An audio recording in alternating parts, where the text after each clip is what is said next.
Hello and welcome to Let's Talk AppSecOps. It's end of day 2 at the Gartner Securities and Risk Summit in National Harbor, Virginia. And it's been a busy day. It's going to be a busy week. We've got one more day ahead of us, and we'll talk about that at the end of today's episode. So today, what did we see? And I'm going to have a look to my notes to the side because there was quite a lot. Firstly, Neil McDonald gave a great presentation on how to approach cloud security. He, emphasized CNAPP, cloud native application protection platforms. This is a common theme. Wiz, Palo Alto, both talking about that as well. The way I see this is this really is the coming together of, CSPM and ASPM, right? Cloud security posture management and application security posture management, and bringing that data all together so I can really understand artifact scanning information around SAST, DAST, API scanning, source composition analysis, all of that data, understanding what my cloud configuration looks like, so that I can make sure that I don't have any misconfigurations, because obviously that's leaving the door open for our potential bad actors to come in and kind of move sideways. But then also runtime protection, identifying potential problems in production, but also shutting them down as well. So obviously this is a very expansive world, but I think Neil did a great job kind of like bringing it in and talking about kind of like the things that you need to look for. He also highlighted that, you need to come up with a holistic strategy, not just for your cloud native applications, because we all know we're on that journey at some, some stage or another, or some level or another, but not everybody is at that same level. Definitely, it was really good to see that aligned to the DevSecOps infinity, right? So artifact scanning on the left side, where we're scanning the artifacts as part of the dev process, but then also cloud configuration as we transition into our production environments, and then our feedback loop of runtime visibility as well. Next, we'll talk about Dale Gardner. I think he's going to get the award for the busiest analyst, or at least the busiest one that I'm seeing. Not only did he had the session yesterday that I was on, but also 2 sessions today as well. Today, he talked about application security testing Magic Quadrant, so the vendor assessment of the application security testing tools. He touched upon the leaders in that category, as well as each of the other quadrants. So in the leaders, we had Synopsys, we had, I'm going to look at my notes here to make sure I remember them all correctly. But we had Synopsys, we had VeriCode, which has been a leader for, since the inception, pretty much, of this Magic Quadrant, I think 11 years, if I'm remembering correctly.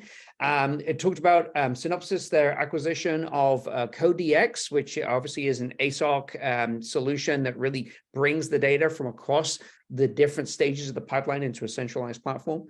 Obviously something very close to our heart here at ArmorCode. It talked about VeriCode, that they've been expanding their offerings, adding API testing capabilities, or API security capabilities, container security, interesting AI generated code fixes for developers. Interestingly, as well, is that they are a pure SaaS vendor, always have been, and that obviously is the direction that the community is going, the industry is going, moving to not managing on-premise technologies anymore, and kind of like leaving that to a third party to manage. Obviously, you're going to have to make sure that you are SOC 2 Type 2 certified, and you have the appropriate security reviews. But really, kind of like that is the movement in the industry. Many organizations are preferring that. Now, VeriCode moving into that space now, sorry, should I say VeriCode always being in that space now, sorry. Checkmarx moving into that space. So Checkmarx, obviously very well known for their deep SAST capabilities, probably the broadest level of language support in the industry, and with really high quality results. Traditionally an on-premise solution, that is now with their CX1 platform. 2 things have happened. Firstly, it's incorporating both SAST, so static application security testing, as well as source composition analysis, SCA, into the same platform, and it's a SaaS offering, so it's a cloud-based offering. This is really powerful. He also referenced their ability to look for malicious code within the code bases as well, something that not a lot of the vendors do, and certainly an area that when we talk about securing open source in a moment, which was Dale's other presentation, this is another area that's important.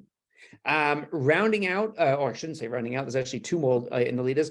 OpenText, which you might not be familiar with OpenText. OpenText acquired Fortify from Micro Focus. So they've got a pretty big presence here on the expo floor. They also added an additional acquisition that brings in reputation and contextual information around the findings too, leveraging machine learning for triaging and suppression functionality. Really interesting there. I'm going to dig a little bit more into that when I go to the expo floor tomorrow and kind of like do my end of week wrap up. And then, rounding out the leaders is Sneak. So this was the first time that Sneak is in the leader quadrant. Obviously, we all know Sneak, very developer focused, from the onset. Really, I feel that as an industry, from an application security perspective, as we discussed yesterday from William Dupree's presentation, really, AppSec pushing to development, that model is changing, and Sneak were ahead of the curve on that. Their development, kind of like owning the model. However, of course, there are two personas that we have to satisfy there. Sneak, what he did highlight around their SAST components, or their SAST technology that they bought in through an acquisition. It's an interesting, different approach to static application security testing. It's not doing the traditional parser or flow-based analysis. It's using machine learning to kind of like do the analysis of the code base, which is a really interesting differentiation when we think about kind of like traditional SAST technologies. There are other quadrants within, if you're familiar with the Gartner's Magic Quadrant. Top right is sorry, my brain. Top right is leaders. Top left is challengers, which was really interesting. GitHub, GitLab, we see they're kind of like the base capabilities there growing and growing. He differentiated the two by talking about how GitLab has a kind of like a broader focus, kind of like focusing on things beyond just kind of like SCA, so source composition analysis, secrets, and static application security testing, which obviously is the key focus for GitHub. But GitLab going further than that, kind of introducing more dynamic testing as well.